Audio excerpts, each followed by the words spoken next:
everyone, it's Natalie, and welcome back to the Passion Project podcast, where we talk with individuals who are pursuing their passions, and we want to encourage you to do the same. Today we have an amazing guest, Rebeka Ecker. She is the president of the Lions Club in McKinney and an avid volunteer for McKinney for the past 25 years. Rebeka, thank you so much for being on our podcast today. Thank you very much for having me. Of course. Well, I want to ask you the same question that I'm going to ask everyone on our podcast. What is your passion? My passion is serving and service to others. And that's part of being a Lion. When I was introduced to McKinney Lions Club, their motto is, "We serve." And I thought, well, that's what I do. So I think I can do that. And I learned so many different facets of McKinney and just jumping in, and then I found I just like it all. Well, you are the perfect person to ask about passion because I grew up in McKinney schools. I would see you around, whether it was in the theater booster club or volunteering at a whatever event was going on that day. You serve in so many capacities. So what first started your love for serving? I think I've always served in some way, being the oldest daughter and only having brothers. So I feel like I've always served in a way, whether helping my younger brothers with their homework or with their friends, going on field trips with them. But as I got older, it was a way to give back to the community. In my sorority in college with Alpha Phi, we worked with the American Heart Association, which I hear that you are supporting that now through the Miss Texas pageant. Definitely. And I started learning about heart health and thinking that's important to women. That we have a history in my family of bad hearts, and so we need to do more for that, to get that word out. And then it just carried over into being a young married wife, and where can I help in my community, and where can I make friends? And then as my children were growing, of course, I was involved with my children's activities, but I didn't just drop them off. This is how you seeing me all the time. I would sit in the back and see something that needed to be done, and I'd just do it because I'm not a very good sitter. So I have to do something, right? And so concession stand was a great way, and I know that's where you saw me a lot. Oh, definitely, yes. Well, I find it interesting that you've served in just where you're at in life, and I think a lot of times it's hard for people to start the process of serving because it might be a little intimidating, and I noticed that with myself. With the Miss America organization, we have an emphasis on serving. And at first it was a little intimidating. I felt out of place because I hadn't done a lot of service before. But once I started serving, I saw how truly amazing it is to touch so many people from different walks of life. What would you say to somebody that maybe hasn't ever served before? They might not feel that they would be good at serving. How would you tell them to start, or what encouragements would you give to them? Find a friend who's outgoing and is already serving and say, can I go with you? And maybe you're only standing there smiling the first day and you're just kind of taking it all in, but you walk away with your heart full and you know you've done something good.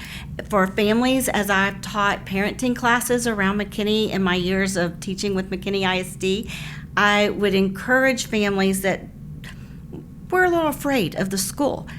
Go in and say, what can I do?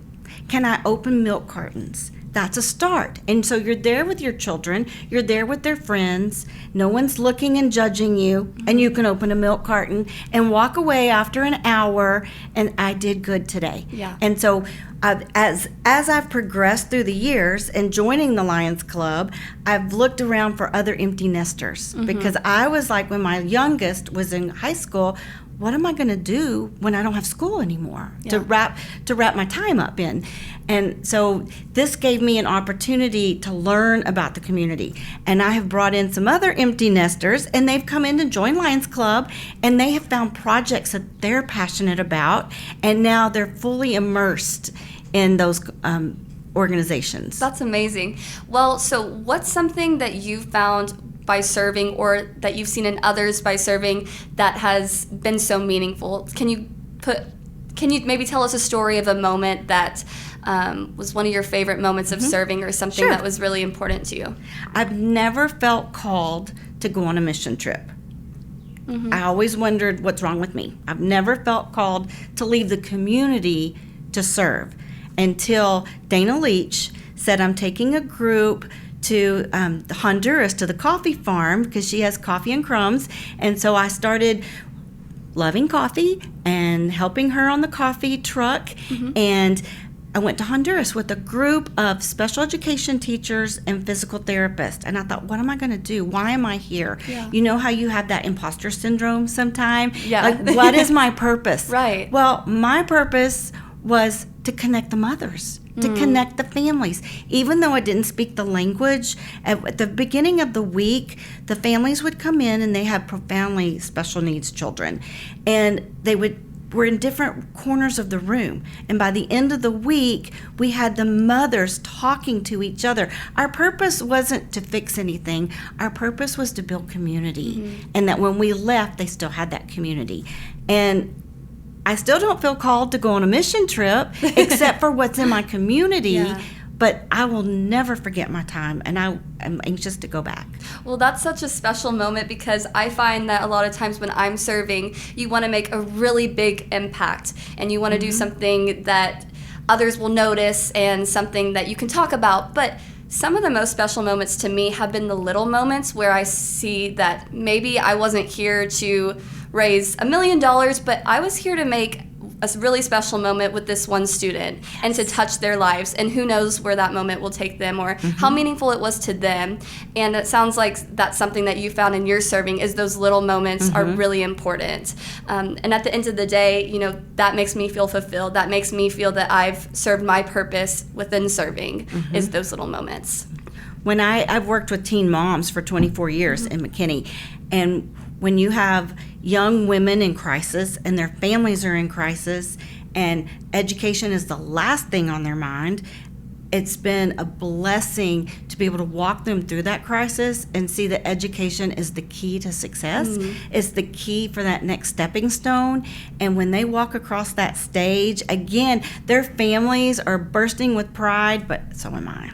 Well, I want to touch a little bit about your mentorship, because I know that you've mentored many women, and even I talked with you before this, you're mentoring one of the ladies' daughters that you mentored. Yes. Can you talk about the importance of mentorship and how it's affected your life and those that you've touched their lives with mentorship? It's building relationships. And I feel like one of the things that has served me well is making connections.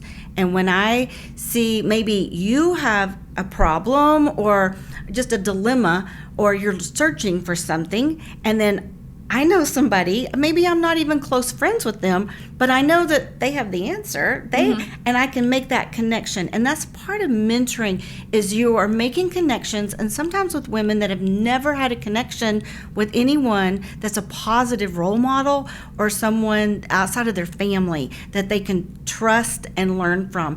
And so as I've built the connections and mentored and being able to watch those women, I love encouraging young women to see that the world is big and bright. Well, that's also awesome, because a lot of people might say, I don't have time to be a mentor to someone, I have so much on my plate, but you said is making connections with people. So that doesn't take a lot of time to connect people to someone else that may have the answer for the solution that they need, like you said. So I think that's such an amazing thing to take note of, is that you can help others, you can help women by connecting them to each other. So many opportunities that I've had in my life, and so many of those opportunities are because of the women that connected me to these people. And that's something that I know has been such a blessing in my life. What does passion mean to you? Excitement. What brings sparkle to your eyes? And at different times, I don't even realize I'm passionate about something until someone says, I can tell you're excited about that. And it could be, and it's always changing, right? Because what you're passionate about now, maybe you've evolved, or maybe that's, you've grown out of love with that, and that's okay. It is okay, because I feel like education is one of my big passions, because we should always be learning and we should always be supporting each other. But passion just means excitement to me, love, that it's not a job. You wake up in the morning and I get to do this today. How lucky am I? Well, I see that so evidently in your life and see it play out for so many other people.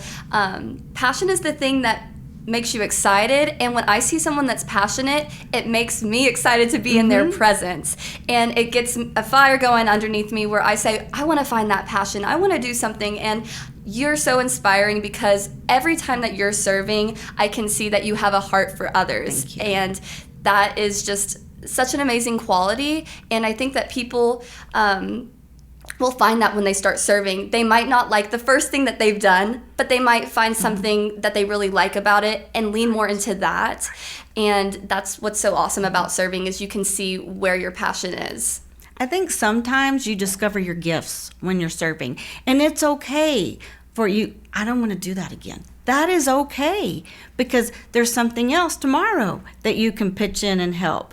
And as you're honing those skills, and then other people are attracted to you because you are excited and you are passionate, and then maybe you're just passing the torch. Maybe you've picked up the torch and now you're passing it on, and then you're moving on to something else. That is okay. Mm-hmm. And that's something I talk a lot about, is passions can change, and they will change. And it's important to just know that and be okay with it, because there's so many different seasons of life. And if serving is a great way to give back to the community and help you find what those passions are, I believe everyone should serve. I agree. I feel like one of my biggest passions, and has never changed, is women supporting women. Because we can rule the world, right? With help from each other, but we shouldn't be knocking each other down, right? So women helping women and supporting. And I love being on the sidelines as a cheerleader and watching women support each other, and women do great and amazing things. Well, it's so exciting to hear you say that, because I see that you've been a cheerleader for me and a supporter for me, and that's what I want to continue to do. And especially with this podcast, is showing women that being able to be there for each other and to support each other in our passions is so amazing. Thank you so much for being on this podcast and supporting me today. It's been amazing getting to talk to you and hear about your passion for serving, and I know that so many of the listeners will take these things to heart, and if they truly serve, they might find a newfound passion that they have. Thank you so much, Rebeka, for being on today's podcast. Thank you.